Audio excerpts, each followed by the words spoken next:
How would I take 10K and turn it into $1 million? What we're looking for is something that hits you in the head with like a 2x4. We don't need to know many things about many things. We need to know a lot about a little. Why do you think most people don't do that? Buffett always says, the most important question to ask is, and then what? Does he use Excel? Warren wouldn't be caught dead using Excel. Okay. Usually the best ideas, when you finally figure them out, they're very simple. You should be able to explain your thesis of a stock in about 4 or 5 sentences to a 10-year-old. Where do you even know where to look? I'm going to lay it out for you. It's going to be so easy. All someone has to do is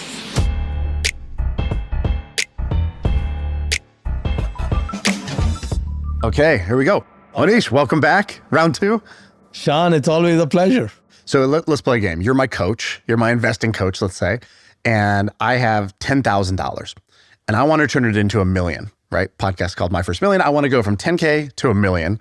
So that's 100X. How would I take 10K and turn it into $1 million?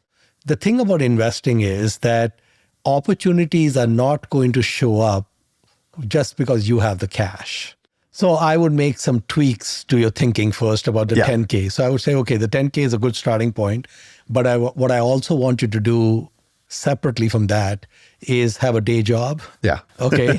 And I want you to spend less than you're earning. And I want you to take the 10K. And I also want you to take your annual savings. Maybe that's 5,000-10,000 a year or whatever it is. And normally I would say put it into an index, right? The index, like the S&P, is overheated. We can't go there right now. Circa 2025, we cannot go into the S&P. Okay, maybe 2035 we can, but not 2025. So what I would do is I would treat Berkshire Hathaway as the index. So I would just say the default currently is you put it, dollar cost average into Berkshire Class B shares, right? And you keep doing that day in, day out. And if we did that, the math is really simple. Even if we were doing 10% a year, right? I mean, which I think is pretty reasonable for Berkshire. Rule of 72, we would double every 7 years. Life is all about doubles, okay? Let's say we are a 20-something guy with 10,000 and you go for 50 years or 49 years. It's 7 doubles. Right. Okay. 7 doubles is 128. Okay. It's 128 times your money. I gave you more than 100X. Right. I gave you 128X in 49 years. Without having to be a genius. Without doing anything. Right. So this is just plan B. Right. Where we put the 10,000 in, it becomes more than $1 million, 1.33 million with no taxes paid. Right. There's no dividend, there's no taxes, there's nothing. And we haven't even gone to plan A yet, right? This is just sitting there. Now, the other thing is that every once in a while, there'll be opportunities that show up. And what we're looking for is something that hits you in the head with like a 2x4. So the best investments are ones that make no sense. You cannot make sense of the numbers. It's too good to be true. It's just weird and all of those things. So when these kind of unusual things come together where things don't make sense, right, that's when we want to dive in. Give me an example of a great investment is one that doesn't make any sense. The numbers just seem wrong, to you in the moment. Well, I'll give you one example where it was a moneymaker for me, but I didn't make even 3% of the money I should have. Okay. I mean, it was like, it was given to me on a platter and I blew it. I still made money. Right. But, usually the best ideas, when you finally figure them out, they're very simple. So in the year, I think this was like around 2001 or 2002, I had encountered this shipping company called Frontline. And Frontline was a company that owned a fleet of about 75 VLCCs, very large crude carriers. These are giant ships that transport crude from like Saudi Arabia to the US, and they're just huge. The entire global fleet at that time was 300 ships, 300 VLCCs. 75 of them were owned by Frontline, 25% of the market. The guy who ran and was the founder of Frontline, John Fredrickson, had put the entire fleet on the spot market. So there are two ways he could have dealt with his fleet. He could have done time charters, kind of 1 year, 3 year deals where he's guaranteed cash flows per day and all that, or be a gambler, put it on the spot market and play it. Whatever the price today is, Right. I'll take it. So he had put it on the spot market, the entire fleet.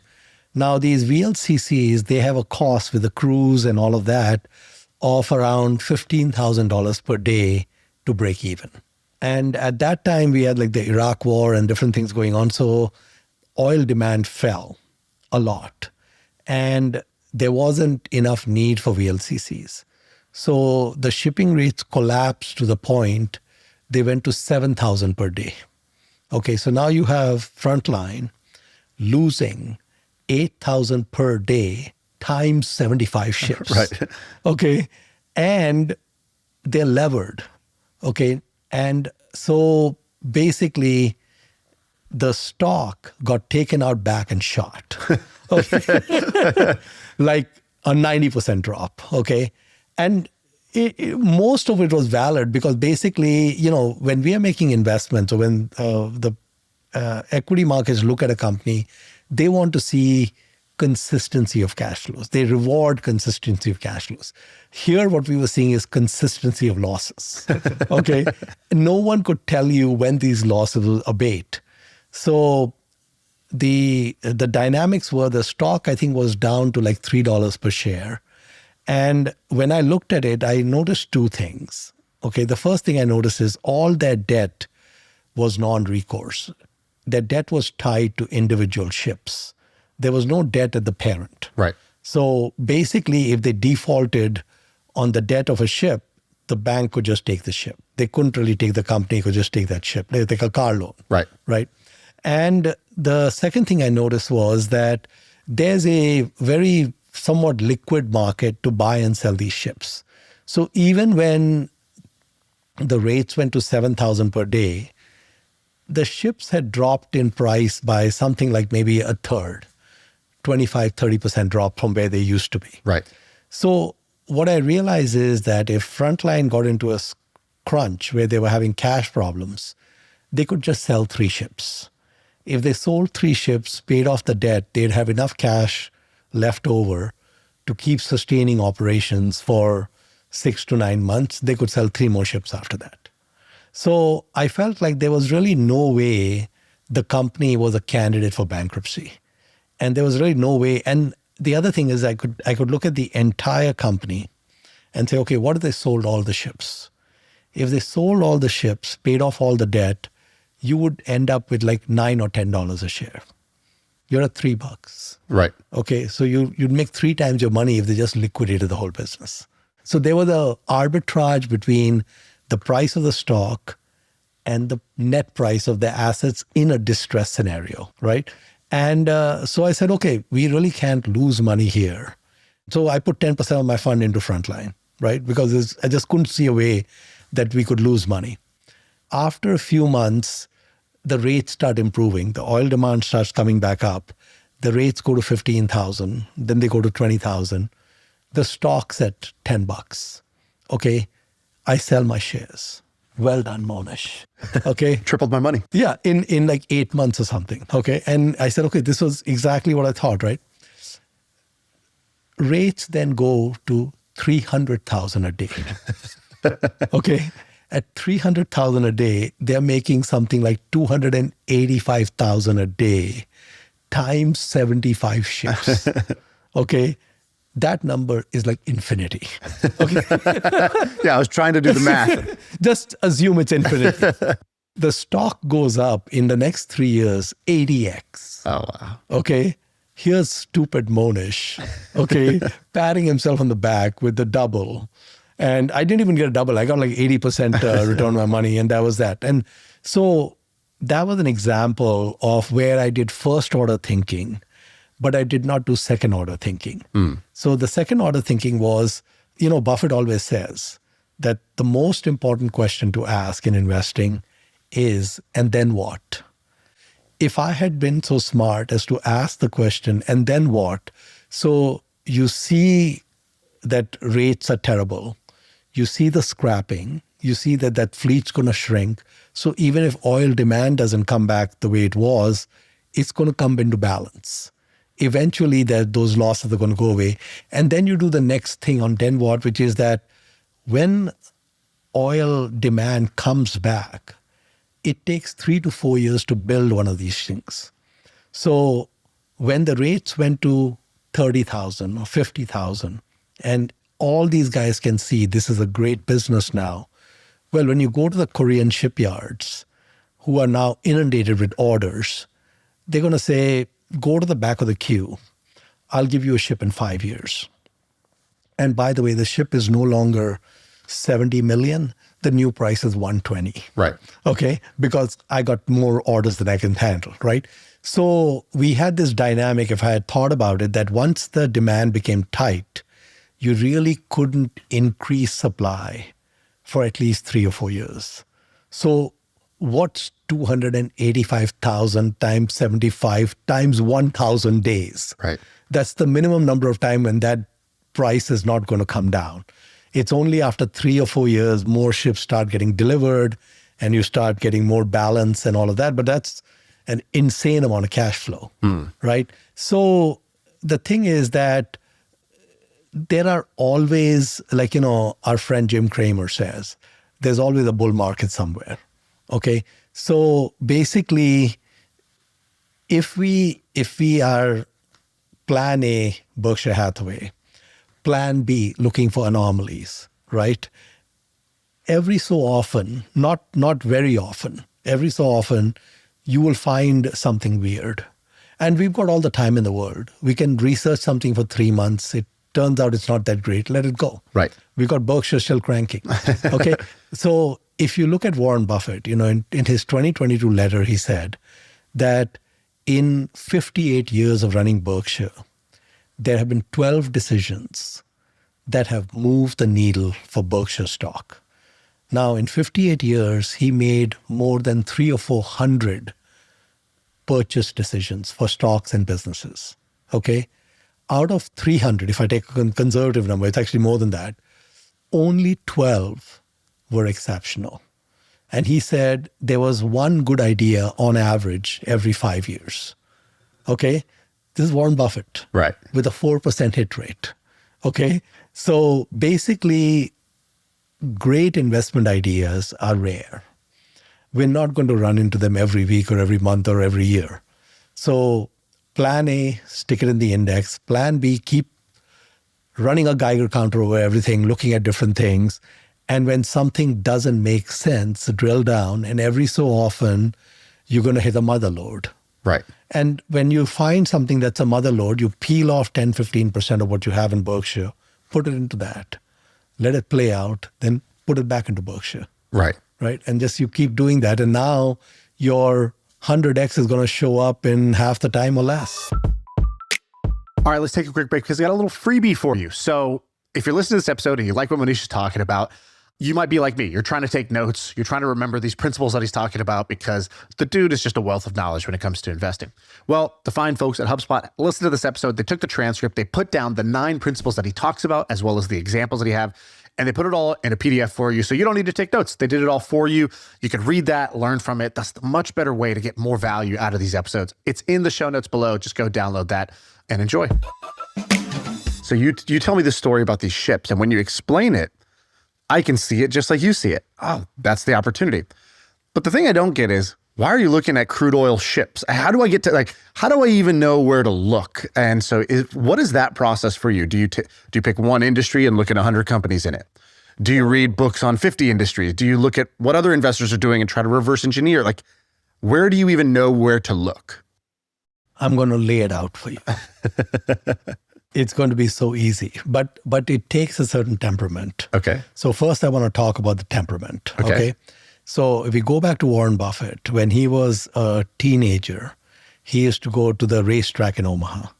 And one of the things he did at the racetrack, he was like 14 years old or something, is after all the races had been done, he'd pick up all the tickets that people had left thrown on the ground, right? These are mostly losing tickets, right? They just kind of toss them from the garbage cans. He'd pull them all out, Then he'd go home and one by one look at every ticket.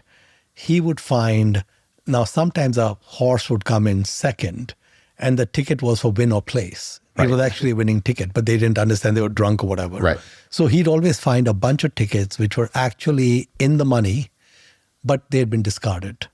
So now he was underage, he couldn't go to the counter to collect the money. So he gave it all to his Aunt Alice, his favorite aunt. She used to go to the counter, collect the money and give it to him. Okay. So when Warren became older, let's say when he was, 24 or 25 years old, he went through the Moody's manual. And what he was doing with the Moody's manual, and for nostalgia, I bought these on eBay, and I want you to see the Moody's manual, okay? So this is Buffett Buffett was 23 years old. This was his nighttime casual reading. This was his. So what he did now with the Moody's manual, there were a number of these that came out. So like in the year 1953, this is just railroads, airlines, shipping, traction, bus, and truck And line. I don't even know what this is. Is this the earnings reports of all of the So this is the value companies? line of that day. Okay. Okay, so if I open the Moody's manual to any random page, okay, what it's doing is it's got like 2 or 3 companies per page. You can see how fine the print is. Yeah, it's- Okay. All right. You need like a Now- magnifying glass. And it's basically giving you a summary of every company, right? Now, Buffett went through, now this is just one of them in 1953. For 1953, there were probably about 7 or 8 of these books that came out in 53. Similar number in 54, 55, so on. So you're talking about a big stack of Right. these, right? He went through these books 2 or 3 times. He went through, what he did is he read each one page by page, right? And he was looking for anomalies. So he used to host these MBA students, and actually he brought for them printouts from the Moody's manual to the ones that he made an investment in. So he would find something like Western Insurance, for example, where the stock price was 15 and the earnings last year were 25. Okay, the stock is $15 a share, earnings are $25 a share, book value is $80 a share. Right. Okay, that's what we call an anomaly, right? Hitting you by a head with a 2x4. Makes no sense, right? He would make a list of all these companies which made no sense in the positive direction. Right. Okay, and then he'd study them, and then he would make investments, right? Now, in order for Warren to find Western Insurance, he might have had to spend 14 hours a day, okay, nonstop reading these for 3 months before he finds 1 or 2 of them. But he only needs very few of them. And Warren's mind, he's a prodigy. So his mind was programmed to have this intense, the work never bothered him. Just like no other teenagers were going and collecting all those tickets on the floor and then going through each one with the optimism that I am going to find something that is basically a free lunch. Right. And so he went through the Moody's manual and basically started finding these anomalies and then started making investments in them and did well, etc. Now, we have a shortcut, because I know that your listeners are not going to do what Buffett did. Okay. I cannot do what Buffett did. I do not have the wherewithal and the ferocious intensity that Warren does. Almost no one does. I think that he's just an extreme anomaly on that front. So, for example, there's a website called Value Investors Club. Okay. Now, if you go to Value Investors Club, it's free. You don't have to pay anything, whatever. If you give them your email, you can see all ideas that are 60 days or older. Okay. It's very difficult to become a member of Value Investors Club posting ideas. So it's like a curated website. Right. Okay. The members have to submit 2 ideas a year, which get a decent rating in order to keep their membership. So what I have found is the Value Investors Club has a lot of brain power. It has brain power coming out of their ears. Okay, it's all free. So all someone has to do is sit down and read the write-ups on Value Investors Club. So there may be, I don't know, 600 or 700, 800 write-ups, maybe 500 write-ups in a year. Each write-up may be around 10, 15 pages max. Then there's comments and whatever.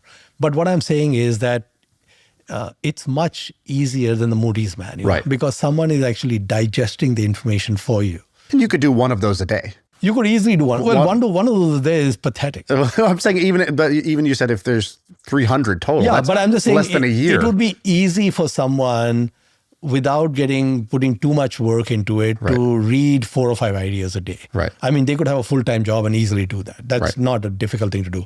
And you don't need to read the whole idea. What I would say is you read the first few paragraphs and see if this is something that's interesting you or not, or something that's grabbing you or not. Right? And what I do is I look at every idea that's posted, right? And I don't care to really look at them right when they're posted, because they actually, those ideas will work even 5 years from now. Like recently, I started investing in a company where the original write-up was in 2021. Okay, it's 2025, still valid. Okay. Now, what you still have to do is you should use it only as an input to ideas, just like the Moody's manual is not telling you what to buy and sell. Right.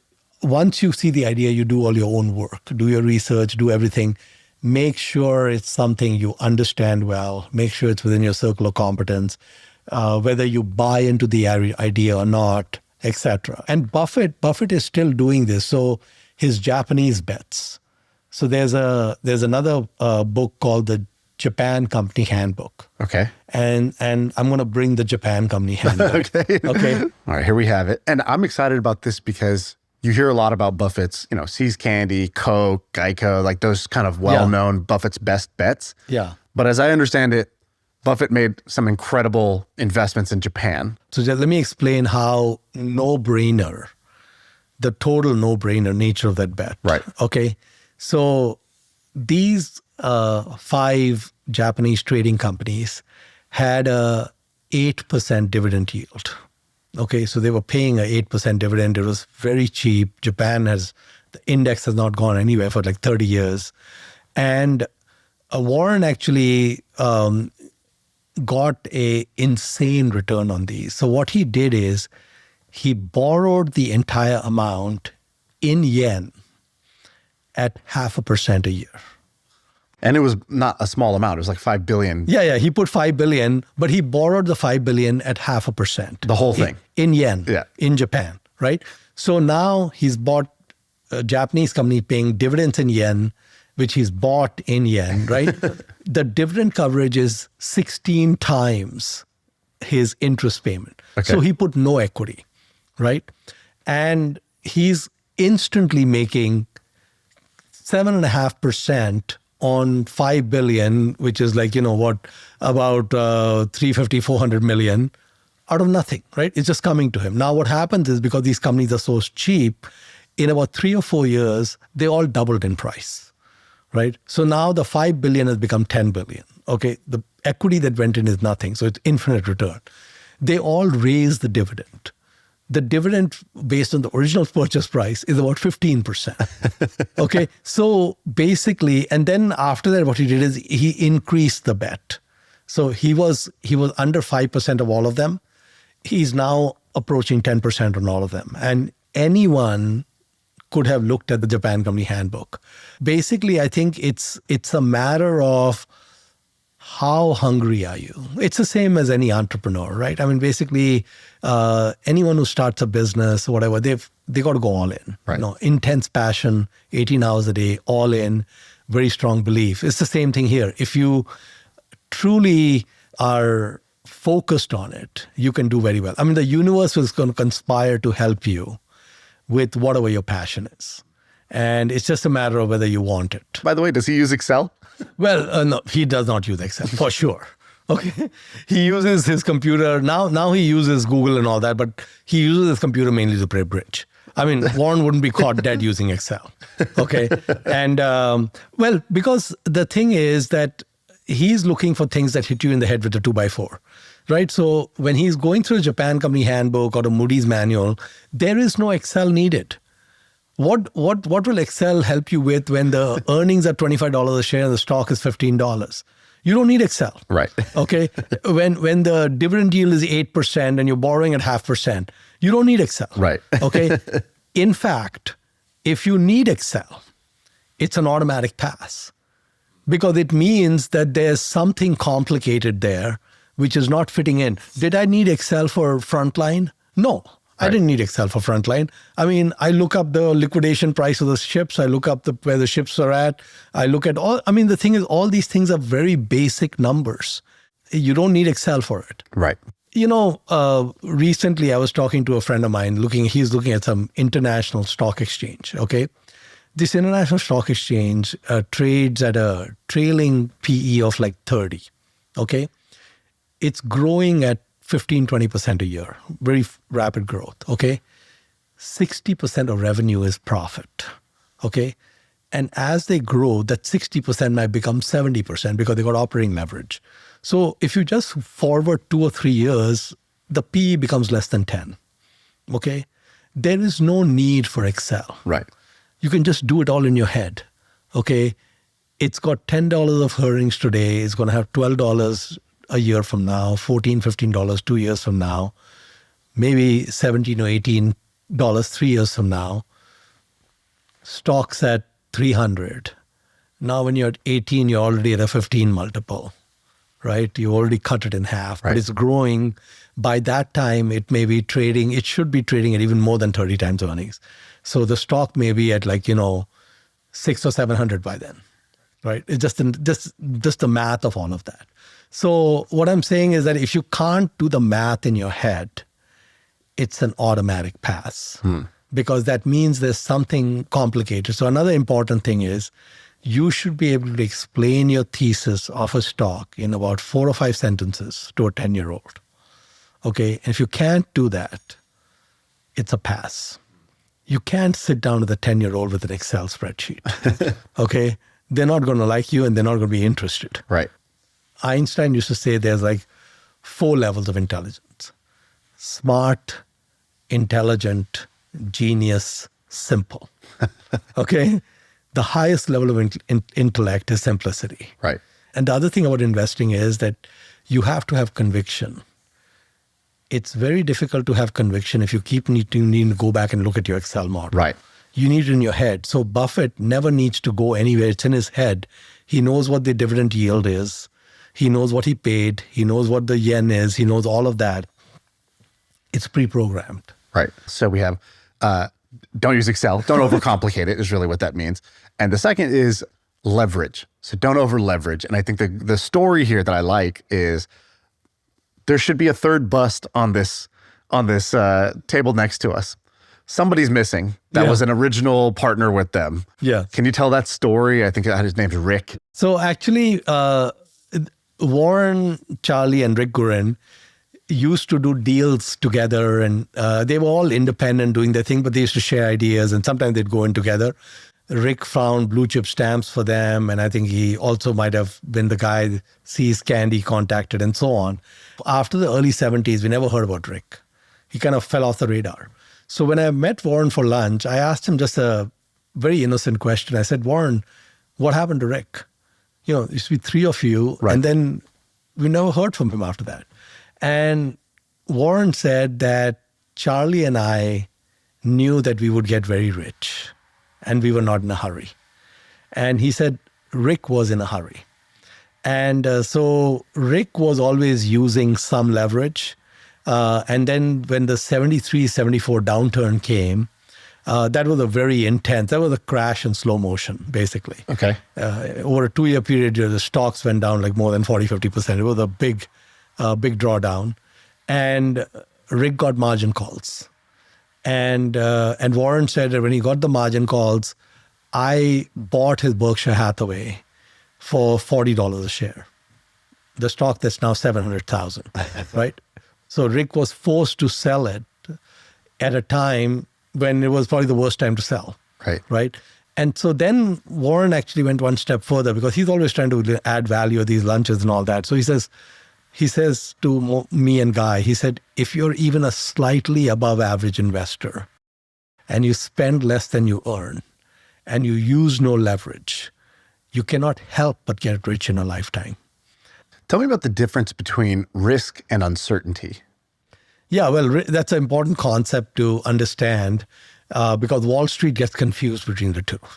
And in fact, when Wall Street gets confused between the two is where the greatest opportunities lie. Okay, so we talked about Frontline. Frontline was an example of a situation where uncertainty was extremely high and risk was very low, right? What Wall Street is looking for is certainty, okay? So if we look at a company like ADP, they process payroll, right? I don't know, they've had some like 50 years of nonstop growth because, your payroll, you're running payrolls is going to keep going up. Your cash flow is going to go up. It's all in a straight line. That's beautiful. And Wall Street will reward you extremely well for that. Right. And it's priced accurately. It'll be priced for euphoria. It'll be overpriced. Okay. Because they love that. That's what they're looking for. On the other hand, that's their type. Yeah, I mean that's music to the ears. On the other hand, if a company exhibits high uncertainty, it will be taken out back and shot, right? And those are where the opportunity lies. So one of the cues to look for is this a business with low risk and high uncertainty? The combination of the two. And when you get to the combination of the two, low risk plus high uncertainty equals high rewards. I was looking at your portfolio and you have this company you invested in Turkey that's like a Coke bottling company. Would you say that's a good example of kind of the risk and uncertainty mismatch? Yeah, we actually made money on it, but we exited. Okay. And the reason I exited is that, so the Coke bottler basically had a parent company, which was the dominant beer bottler in Turkey and several other countries. Their largest operations were in Russia, where they have number one market share, 50-50 joint venture with InBev, and Russia has effectively nationalized that business. I see.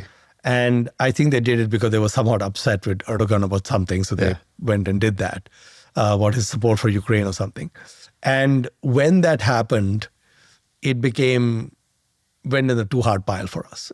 Explain the too hard pile. That's something I stole from you last time I was here. It's a Warren thing. We'll get to that in a second. But basically, it was something I couldn't handicap. Sure. So we were sitting at a gain, and we have this event take place.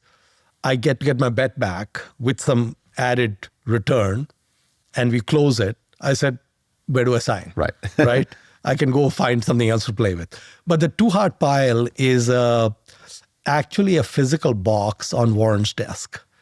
Okay. And so actually, if you Google it, if you just Google Warren Buffett too hard, that image will probably pop up. Okay. So he has a box on his desk, which he calls too hard. And he says that 99% or more of investment ideas that you encounter should go into that box because we're not going to be able to figure it out. So one of the things to understand is that if there's 50,000 stocks in the world, we are not really going to understand more than a few hundred of them at the most after quite a while of studying them. So most companies that we would encounter should go into that box. Okay, so one of the important things in investing is humility. Humility to understand. I mean, Warren has no issues with the humility to know that he doesn't know most things, right? That most things are not going to be able to be figured out or handicapped or any of that. And we don't need to. If you can understand a very small sliver of things and you know when those things get overpriced and underpriced, that's all you need. Right. You don't need anything else. There's a guy who owns a bunch of real estate, but like in a very small area, that's right? John Arie. Yeah, what's his story? Because it sounds like it's a good example of this. A very thin kind of circle of competence, but he knew the pricing and was able to So John Arriega was a billionaire. He passed away maybe like 2-3 years ago, pretty recent. And his daughter's married to Mark Andreessen. That's right, yeah. So it's billionaire to the power of billionaire. Okay.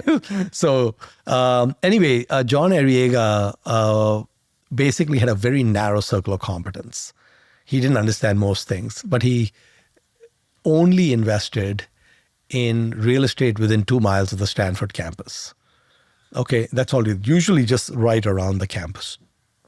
And if you walked with him around the campus, every single building, he could tell you the full history of the building. When it was built, what the current value was, what the rents were, who the owners were, and what the history was. Right. He knew that about every building. And, so he was an inch wide and a mile deep. And that is a really good trait for an investor, is to be very narrowly focused. Right. Right. Now, what John Arriega did is he ran, generally speaking, a very under-levered portfolio. His portfolio always not much debt. When the downturns came, he aggressively bought up because all these distressed properties around. I mean, this is the most prime real estate you can think of, other than Park Avenue or something.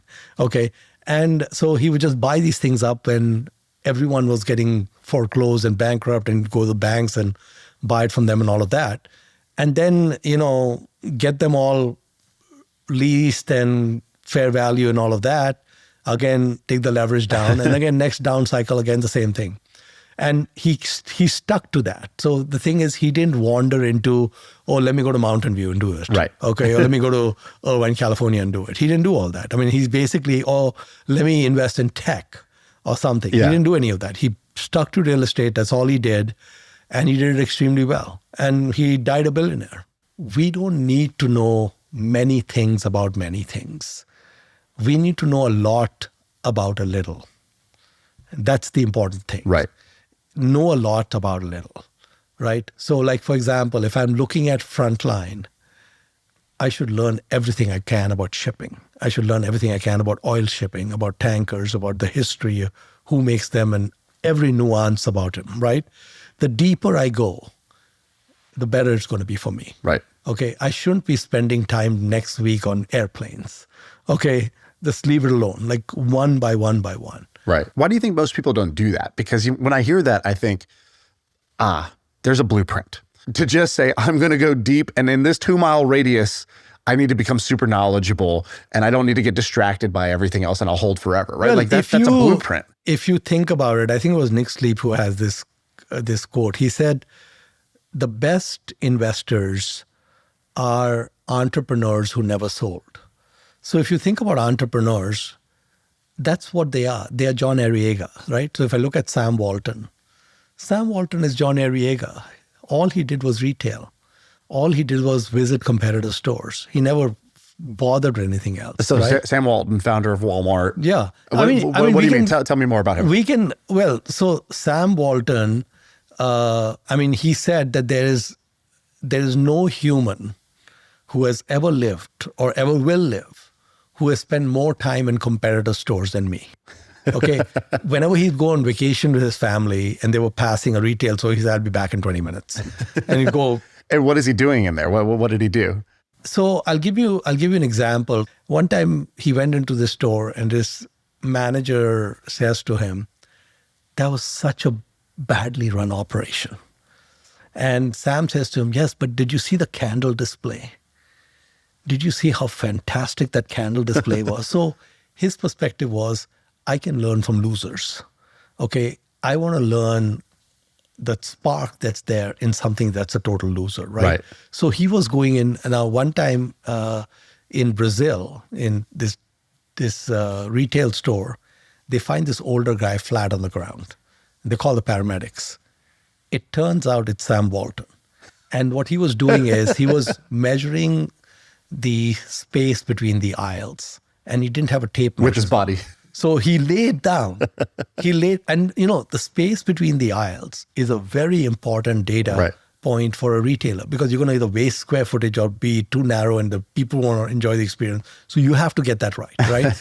And so he was in Brazil saying, how are they doing it? Am I 3 inches too wide in Walmart? Am I 3 inches too narrow? What's going on here? Right. So this was a game of inches. That's who Sam Walton was. And in fact, Walmart has not innovated at all. At least for the first 20, 25 years that Walmart ran, everything came from somebody else who was already a competitor. They took a lot from Sears, they took a lot from Kmart, and then they killed them. And they kept learning from one competitor after another. Sam Walton actually used to say, I'm not the smartest tool in the toolbox. I'm not a smart guy, but I'm a learning machine. I'm going to keep at this and what others have become. So, it's very funny. He goes and visits Soul Price, the founder of Price Club, which eventually leads to Costco, right? And he looks at Price Club and he says, this is fantastic. And he creates Sam's Club, right? And Costco was also taken from Price Club. So both Sam's Club and Costco, they would not have existed. So Sam's Club is Sam Walton. I didn't even know that. It's part of Walmart. Oh, I didn't even know that. Oh yeah, it's part of Walmart. And it was completely cloned from Price Club, which was a predecessor to Costco, right? So Soul Price, who was an incredible entrepreneur, someone goes to him and says, no one has had more impact on retailing than Soul Price, because Soul Price influenced Sam Walton in a major way, and he influenced Jim Sinegal, the founder of Costco, in a major way. I mean, these are the pillars. And then these two companies influenced Amazon. Right. So it's all coming from Soul Price. So someone told Soul Price, you are like the father of retailing in the US and actually globally. What do you think of that? He said, I wish I'd worn a condom. That's too good. That's amazing. So Sam Walton is... Yeah, but I just want to say that, this book, Soul Price. This is a very good book. And it's out of print and it's hard to find. But I think that it's one of the best books on retailing. Right. And so, for example, some of those things that Costco does, Costco pays 50% more than Walmart pays its employees. So the entry-level people are making 50% more. Okay? Hasn't hurt their profitability. In fact, Soul Price's view was similar to Henry Ford's view, that I want the people who work in my stores to be able to shop in my stores. Just like Henry Ford said, I want my workers to be able to buy my cars. At that time, automobiles were for the rich. Right. And Henry Ford said, no, I want them for everyone, right? So he wanted to drop the price. So I think at Costco, the lowest wage is like $20 an hour. Like when you're starting out, whatever. And then they have tuition reimbursement and all kinds of other things. And they get a lot of productivity out of their people. Yeah. Because of that. You've got these books here and we're at your house. We're in your library. You've got, how many books do you think you have in here? This is 1,000 books? A few thousand. A few thousand books. I mean, just to set the scene. So that your office, your computer's over there. Yeah. We're surrounded by a cave of books on every topic. So I see some business books over here. I see investing books. You just brought a book about Soul Price, the founder of Price Club, from over there. There's science, I think, on that wall. What does this door go to? What is this? Is That's like my bedroom. That's a bedroom. Okay, so you live in the library essentially, and you nap every day, I think. Absolutely. Yeah. So we're both nappers. I've been so used to napping that if I don't nap, my productivity goes down. Yeah. And so I actually don't like to work if I'm not productive. And what I find is that even if I, lay down for half an hour, 45 minutes, I'm re-energized. Right.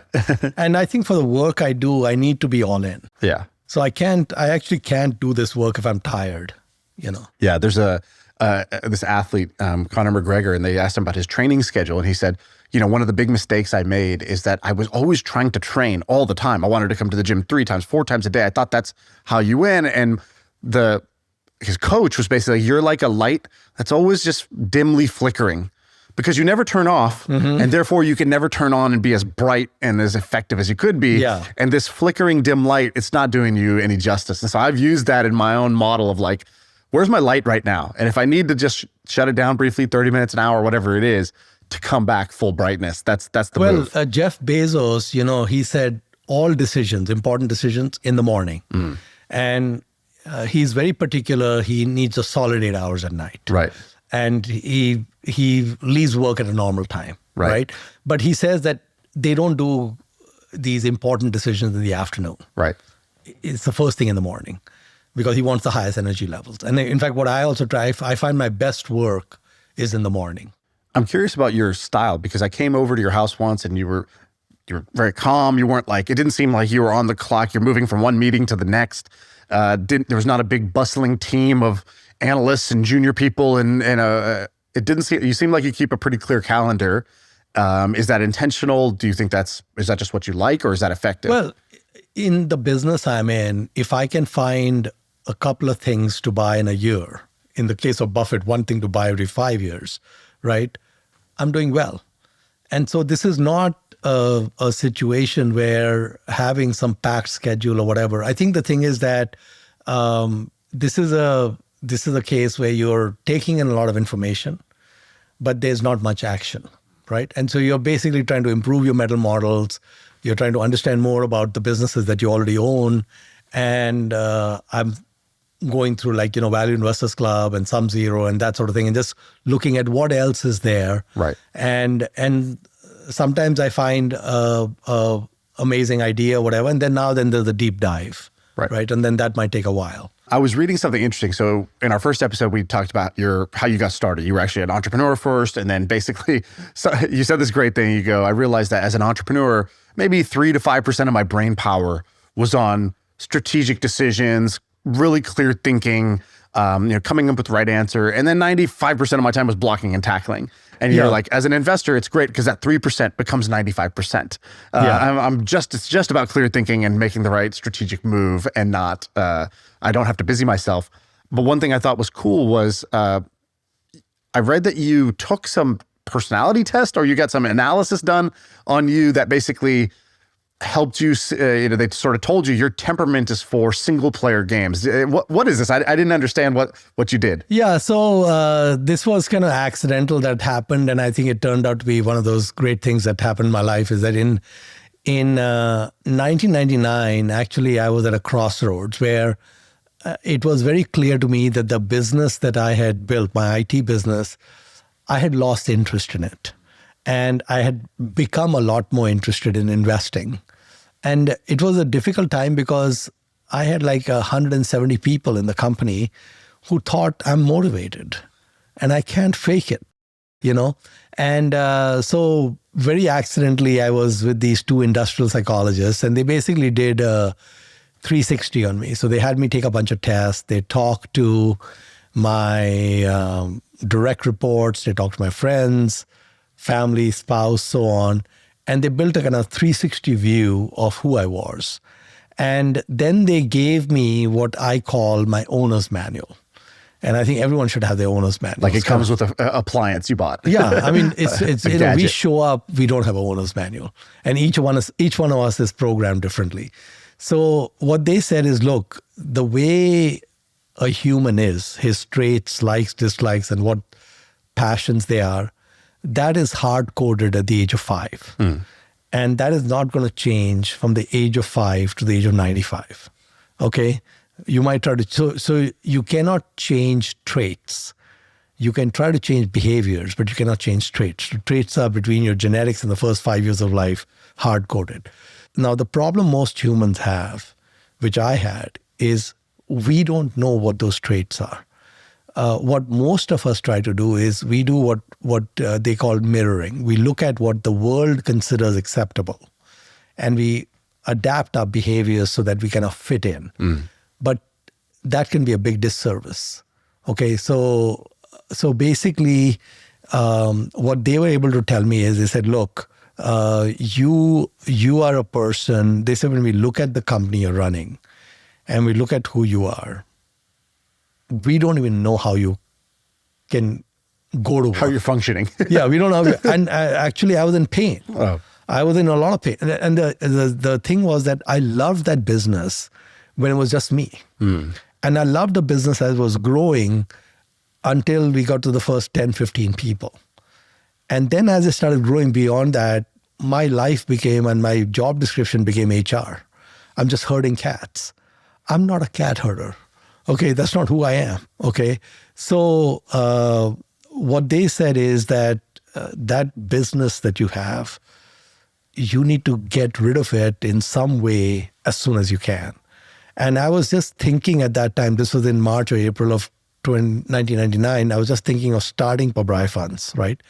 They looked at it and they said, this is perfect for you. This is going to work extremely well for you. In fact, one of them invested. He's one of the first investors who came in. He was so, he put a skin in the game. He was like, I believe in this. And I told him, listen, I'm paying you guys $2,000 to do this. You're giving me $100,000. I really don't want to lose your money. They said, I don't have any doubts, Monish. You're going to do very well. So I don't see any risk here, right? And he did extremely well. Right. And so they were actually right, because now it's been 26 years since I've been running it and I haven't gotten bored. So what did your owner's manual say? So I said, don't like that. My owner's manual basically said that, well, first of all, they said that I had very high horsepower, right? And they said that I was one of the smartest guys they had come across, etc., which was great. But they said that you are a guy who likes to play single player games. You are not the kind of guy who would be happy being in a soccer team, for example, where you're one of the forwards or whatever, and your performance depends on the team. Right. They say you seek out games which are single player games where you think you have some edge. And when you think you have some edge and it's that sort of game, you will kill it. And actually what I've noticed is, like, so for example, I got banned in Vegas playing blackjack, right? Okay, I got to know this story. I figured out a system which basically beat them, okay? Counting cards? What were you doing? And actually did it without counting cards, right? And in fact, it took the casino almost a year of watching me. So I used to go every like 6 weeks or something, and they played those tapes over and over because the markers that they look for were not there. And but we'll talk about that in a second. Okay. So what I'm saying is that, so what are the games I like? I like blackjack. I like bridge. I like investing. And even Dakshina, for example, the Dakshina Foundation, that's also a game, right? That's your philanthropy. Yeah, but they're all mathematical games. Even Dakshina is a mathematical game, because what I'm looking at is input-output ratios. People think I'm doing all this good in the world and all that. What they don't understand is I'm a game player, okay? And what I'm trying to do with Dakshina is how much money is going in and what's coming out, right? And that's the only thing I'm focused on, is what's going in. What ended up happening with a entity like Dakshina is, Warren Buffett wrote me a letter saying that this is the best, right? I mean, like, he took the time to write the letter like, this is the best, okay? Never done that for any philanthropy that he's looked at. And the reason is because there's a game player who's not focused on, name and lights or a bunch of fancy pictures in the annual report. We have no pictures in the annual report, it's just like the Berkshire report, right? But it's about an honest input to output, singular. So what I did is, every year that we ran Dakshina. Well, explain what it is. I don't even know. If you take a step back and say, okay, I want to give money away to make the world a better place. So the natural second step you would get to with that is, I want very high returns on the money I'm putting out, right? So social return on invested capital should be extremely high. Now, most nonprofits don't even think this way. They all heart. There's a homeless guy, let me help the guy, right? They don't really do an analysis of, okay, what is going in and what is coming out. So I ran into this model this guy was running I think in 2006, I ran into it, where he was taking 30 kids who were very, very poor in India, in Bihar. And most of these kids were coming from illiterate parents, etc., but they have very high IQs. And he prepped them for about 10 months, and he had them take the IIT entrance exam. The IITs are they're Harvard, the best technical institutes in the world. And now the thing about the IITs is that there's about 1.3 million kids applying for 16,000 seats. It's about a 1.3% admit rate, okay? Princeton is about a 5% admit rate. Harvard is about 5 or 6%. This is 1.3%. And if you get into the IITs, it's basically free to attend. The government subsidizes it. So if you're a very poor person and you get into the IITs, well, now Microsoft will hire you, Google will hire you, anyone will hire you, right? But getting in is expensive because the coaching is expensive. So what this guy had done is he had made the coaching free for these very poor kids. And now what was happening is you had a family that was making $60 a month, let's say, and the kid graduates and Google hires him for $120,000 a year. Okay. I mean, the transformation, and in 5 years, the guy's making $300,000 a year, right? And so just that, and he was spending $800 per kid. And the training, the test whole. prep. So you spend $800 and you take a family from $60 a month to $10,000 a month. Right. Okay. I mean, what's the ROI on that? And you're going to do that for this whole lifetime, and you're going to reset the extended family and all of that. The ROI is off the charts, right? So when I saw that, I said, wow, this is the holy grail. So I went to the guy and I said, I'd like to fund you, right? He said, I don't want to scale. I do 30 kids. I don't want even 31 kids. I don't want to take outside money, none of that. So I'm the shameless cloner. So I told him, do you mind if I clone your model? He said, no, this is a very good thing. I think you should clone it. It'd be great. I'll help you in any way I can. So I took his model, and that's what Dakshina is. So we are spending, Dakshina spends about $3 or $4 million a year. Just imagine what the output of that is. Right. When you look at it from each family, and we're doing 3-4 million, we've been doing it for 17 years. So basically, what we get out of $3 million a year, a lot of other nonprofits would not get out of even $100 million a year. Right. So we actually, have a footprint that is much larger than what it should be in terms of impact. Right. And to take it back, it's a math game. Right. So basically, we had 2 or 3 things that were important, and that's how I looked at this. The first was the yield. So the IITs accept 1.3% of the kids who apply. They accept 70% of our kids. That's amazing. So now what I'm doing is I have a game which puts 2 models together. So one day before I die, I want to have $10,000 left. Okay, so basically inheritances just don't do much, right? I mean, my kids already they're doing well. Yeah, what is your philosophy on that? In general, large inheritances are going to do more harm than good. And, basically, you don't want a person to be on an IV drip for their whole life. I mean, that's just the worst thing you can do to someone. Right. And so Buffett has a great quote. He says, I want to give my kids enough money for them to do anything they want, but not enough to do nothing. Okay. Okay. So because I am investing for a living and we have this kind of compounding going, I'm going to end up with more than I need. I mean, basically, I don't need to spend any more than I'm spending. I could not increase happiness by spending more, so there's no point to spending more. I mean, I'm very happy with the lifestyle and everything else, right? So everything else basically needs to get recycled, but it needs to get recycled at high returns. So on one hand, I have a compounding engine and a net worth that's growing. On the other hand, I have to give it away. So Google told me that on June 11th, 2054, I'll be leaving planet Earth. Okay. So you asked AI, what did you do? if you average life expectancy? If you go to Google and just say, hey, I'm 52 years old and tell me when I'm going to die, he will tell you. Okay. And now that we have the date, so my birthday is June 12th, just to make it poetic, I made it June 11th. Okay. Okay. So we have an exact number. So basically 2054 means I've got like 29 years and change left, right? And at any kind of compounding rate, it's a ridiculous amount of, assets that get built over the time. But I want to end on June 10th with $10,000. Okay, so there's one game which is to give it away. and the other game is to make it. And we need the two curves to be where the giving away becomes, probably in the next few years, needs to become very much more dominant. So like the 3 million a year needs to go to 5, 10, 15 eventually, and so on. And so for me, it's the same as playing blackjack.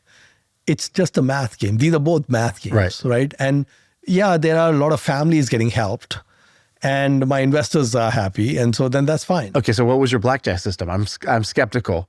So the blackjack system, it would destroy the casino.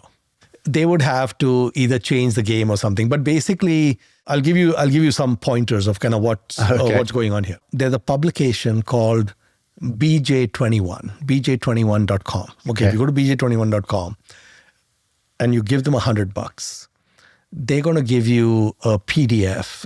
It gives you the odds of every blackjack table in North America. Okay, so for example, if I go to the Wynn Las Vegas, right? The Wynn Las Vegas has a bunch of different blackjack games, single deck, double deck, 6 decks, whatever else. Every single one of those, it gives you the odds if you play perfect blackjack. And these odds vary depending on how competitive. So if I'm going to some, riverboat in Indiana, I'm not going to get the same odds as Vegas. Vegas Strip is going to be more efficient because it's more competitive. So usually the house will end up with something like a 0.3, 0.4%, all the way to like 2% edge over the better. Which means every bet you're making, if you make a $100 bet, every bet you're making, you're losing your 50 cents or whatever. So there's a casino in Vegas called the El Cortez. And the El Cortez is a small casino. So in order to kind of induce people to come, they kind of improve the odds. Okay, still in their favor, but the single deck game at the El Cortez has the thinnest house edge of any blackjack table on the planet. Okay. The house edge is 0.18%. Okay. So if you look at that BJ21, if you look at all of they have the edges of every table. This one is the lowest, right? So this is a very thin, and I have a system which took them a long time to figure out. They play single deck blackjack, right? But they only deal half the deck. Right, then they shuffle. So the reason they deal half the deck is so they can just make it difficult for the counters. Because you may be counting cards, the deck becomes very favorable, but then they shuffle. Right. So the high cards at the back, but they never get dealt. Right. So the counters get screwed. Right. So I had a system where it basically relied on the fact that blackjack occasionally has streaks. It has streaks where you may win 6 or 7 or 8 hands in a row, or you may lose 6, 7 or 8 hands in a row. And what I did in the betting was that usually when I was losing, it was always the minimum bet. And when I was winning, the bets were increasing. So with the variance of that, what happened is I was able to overcome the 0.18. 0.18. Right. So I don't want to give more than that. Sure. That gives it enough. And what I'm going to do is when the cameras turn off, I'll explain it to you. Okay, great. So when you go to next time, when you go to the All Cortez, but now what happens is, so what happened with them, what really confused them, which they had never dealt with before, is normally what the counters do is on a brand new shoe, it's a low bet. Minimum bet, yeah.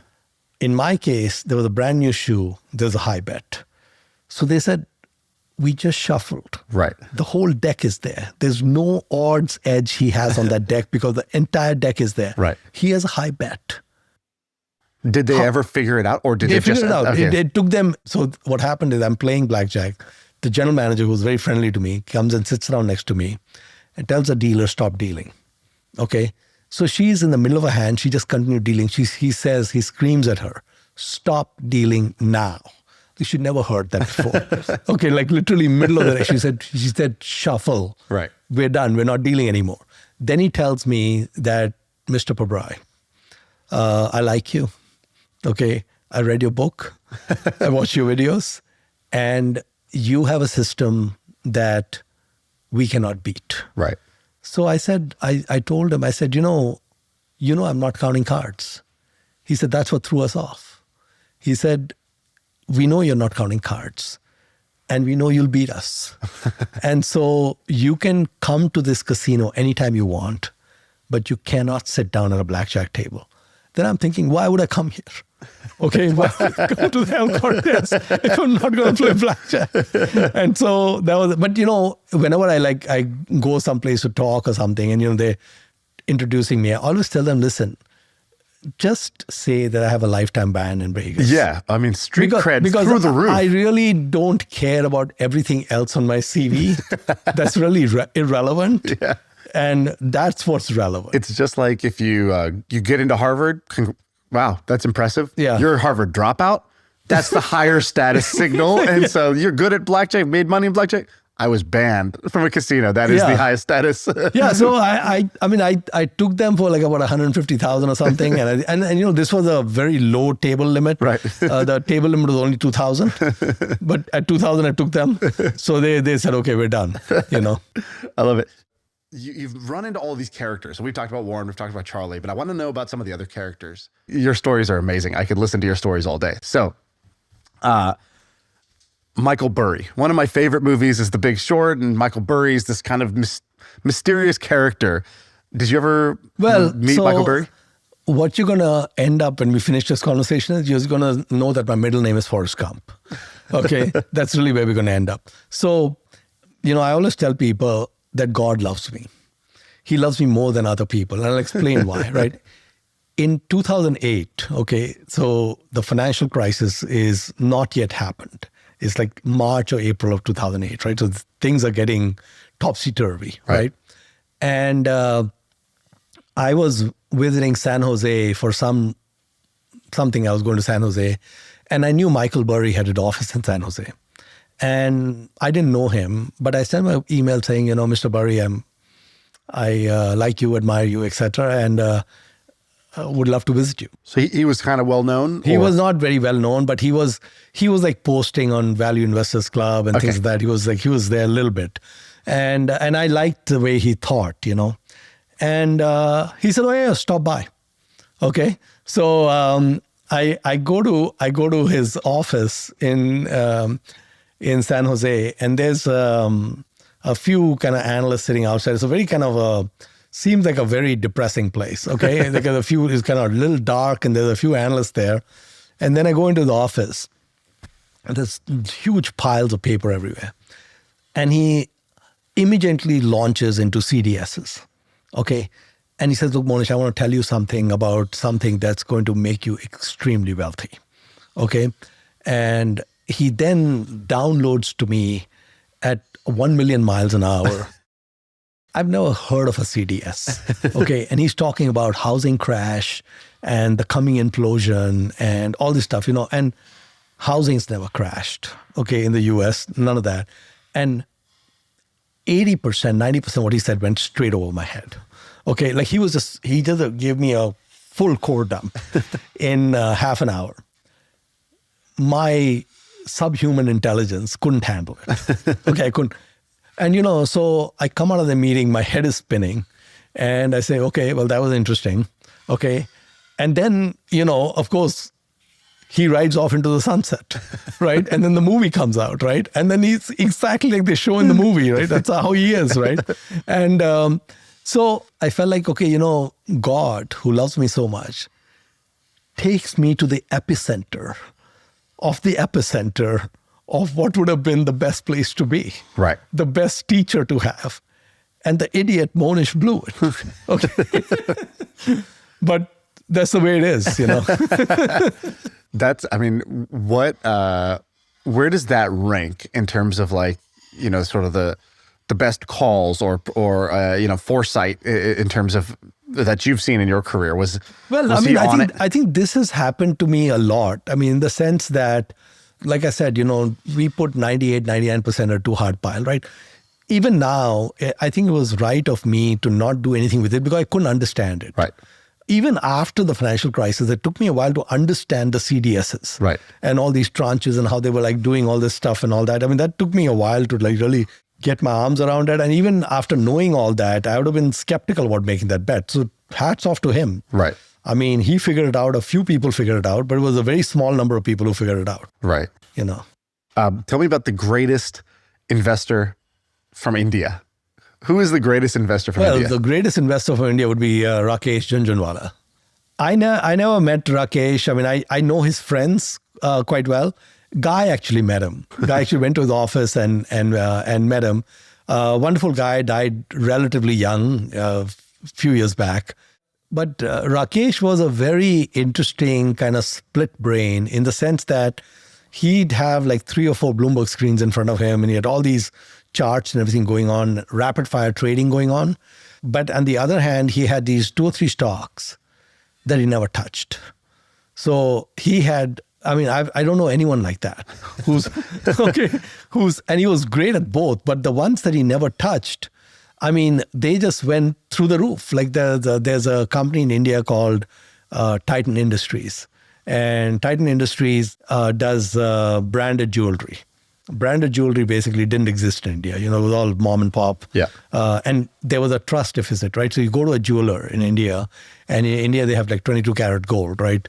And you're buying the gold. You don't know whether it's half gold, 80% gold, or what the hell's going on, right? The jeweler knows, but you don't, right? That Titan brand is owned by the Tatas, who have very high integrity. So basically, they were able to take a sector which had a huge trust deficiency. And I mean, I think Titan is still in its infancy. Right. And I think Rakesh made a huge, I mean, Rakesh, I think, compounded at north of 40% a year for several decades. It's unbelievable. And, you know, he started with like $10,000 borrowed. You know, didn't even have that on his own. Someone lent him the money. What made him great? Was he a brilliant mathematical mind? Was he, you know, because what was the trait that really helped him? I think so he was a trained CPA. India is the equivalent of CPA, chartered accountant. So he obviously understood numbers well. And just before he died, so he had figured out that Indigo, which is a low-cost carrier in India, they have like something like 70% market share, growing very rapidly. It might become the largest airline in the world. I mean, they've got like 1,000 planes on order or something. Okay, so they're growing very fast. He had done well as an investor in Indigo, but then he took the next step and he set up a clone of Indigo. I mean, just think about the guts you need to set up a bloody airline, okay, from being a passive investor. And while he was dying, you know, he was like in bad shape, in hospital and all of that. And that airline's up and running and cranking and all of that and doing great. So if he had lived longer, I think he would have gone not just as an investor, but also shown that he could be an operator. You said something like if he had lived longer, this idea of like runway and how early you start matters a ton. Yes. Even Buffett, I think you've said that had he not been giving away so much money along the way, he'd be the wealthiest guy. Yeah. He'd be the wealthiest guy in the world right now. Yeah. And, you know, I guess when you go talk to people, are you just sort of like, you know, you should have started 30 years ago? Is that the number one message? Well, what we started our conversation with, right? Yeah. I think the important thing is that if there's a young person listening, it's really important that they start, you know, the funny thing is that if you look at the rules for an IRA or a Roth IRA, there's no minimum age. You could be 6 months old and have an IRA. Right. The only rule is that you can only put in wages that you earn. And I was just reading in the Wall Street Journal, there's some entrepreneur who's hired his kids who are like 4 years old and like 6 years old to do like different things in the business because he's putting like 6,000, 7,000 into their Roth IRAs, right? Which is equal to their W-2 earnings, right? And probably stretching the limits of what he can get away with the IRS. That's beautiful. I mean, the thing is that, but even if you're not doing that, if you start at 22, I mean, that's the important thing is that when you start earning at 22, a small amount saved at 22 is more important than a larger amount saved at 32, right? Because you get started earlier. Right. So it's really important to have the whole spend less than you earn and put it into Berkshire, set it and forget it. Right. Because then if you start at 22 and you're 22 today, you're going to live over 100. Right. You're going to go to 100, 110 by the time, because all the advances taking place. That's a 90-year runway. I mean, a 90-year runway is something. I mean, if you're talking about even a 10% return, we are only going to look at doubles, right? So every 7 years, that's 2 to the power of 13. 2 to the power of 10 is 1,000. That's 2,002. That's 8,000x. Okay, the first 10,000 you invested is at 8 million. Right. The second 10,000 is another 8 million. So the thing is, it's a mind-blowing amount of money if you start early. Right. So the length of the runway is really important. Do you pay attention to the macro? Because, my head starts to spin. It's interest rates, and then there's wars, and there's all these different factors that you could pay attention to. And there are some people who really pay attention to that. Do you pay attention to the macro? No, because I can't handicap, and I wouldn't know what to do with the information. So I always try to keep the bet simple. I need to be able to explain to a 10-year-old in 5 sentences. Right. I'm not going to be able to figure out the macro. That's why I couldn't make that CDS bet. Right. It was like so much stuff going on about housing's going to crash, this is going to happen, that's going to happen. I mean, I just couldn't get my arms around it, In my world, everybody's talking about AI. Do you think about AI at all? The problem is I bring nothing to that party. And I'm probably going to get my head handed to me if I try to participate. It's not in the no-brainer category. It's not something where I have an edge. Of course, I do believe that it's transformational. But, I knew the internet was transformational. We've known electricity is transformational. We've known the app store is transformational. But in investing, you can do extremely well without understanding all these things. We go back to John Arie, doesn't understand any of these things, or even Warren Buffett. And Apple is in the rear view mirror. They sold most of it. Yeah. They might have sold all of it by now. But basically, that was a one and done. But basically, yeah, I think that we don't need to understand flavor of the day. We don't need to understand NVIDIA. We don't need to understand AI. If you understand it, more power to you. That's awesome. And if you know how to leverage that understanding into dollars you can make, that's even better. But that's not me. So we all have to play to our strengths. Yeah. Okay. Well, Manish, this has been incredible. Part 2, I'm happy with it. I asked you at the beginning, I said, is this like one of those Hollywood sequels where the first one was incredible and the second one, they just did it? But no, I think we did a good job. I think the sequel was, if not better, at least as good. No, it was fun. I enjoyed it. It was awesome. Awesome. Thanks for doing it. Okay. Thank you.